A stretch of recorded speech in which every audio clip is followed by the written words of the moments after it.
Guys हम कभी कभी इस प्रकार के सेंटेंसेस का यूज करते हैं जहां पर हम कहते हैं कि इस प्रोजेक्ट को आज ही पूरा किया जाना था, कुछ किताबें लाई जानी थी, कुछ जरूरी सामान भेजा जाना है। सो गाइज इस प्रकार के सेंटेंसेस को हम कहते हैं पैसिव सेंटेंस। पैसिव सेंटेंस हम उस सेंटेंस को कहते हैं जहां पर सब्जेक्ट नहीं दिया जाता है।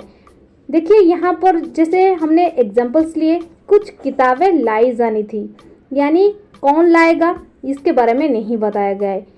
ऐसा बोला गया है कि किताब लानी थी। सो यहाँ पर जो किताबें हैं ये ऑब्जेक्ट है। ठीक उसी तरह से इस प्रोजेक्ट को आज ही पूरा किया जाना था।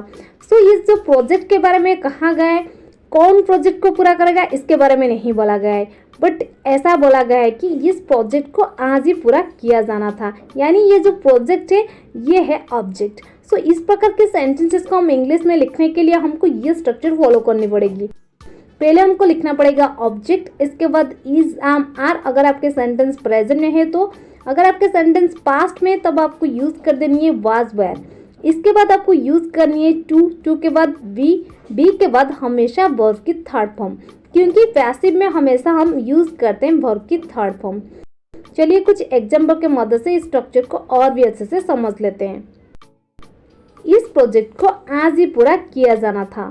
This project was to be completed today only. This project was to be completed today only.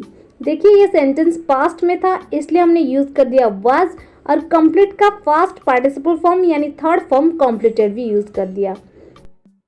Then next example, काफी कम निपटाया जाना है अभी। A lot of work is yet to be done. A lot of work is yet to be done. The next sentence, कुछ किताबें लाई जानी थी। Some books were to be brought. Some books were to be brought. कपड़े खरीदे जाने हैं अभी। Clothes are yet to be purchased. Clothes are yet to be purchased. कुछ जरूरी सामान भेजा जाना है। Some necessary items are to be sent. Some necessary items are to be sent. अगले कुछ नई योजनाएं शुरू होनी थी। Some new schemes were to be started next month. Some new schemes were to be started next month.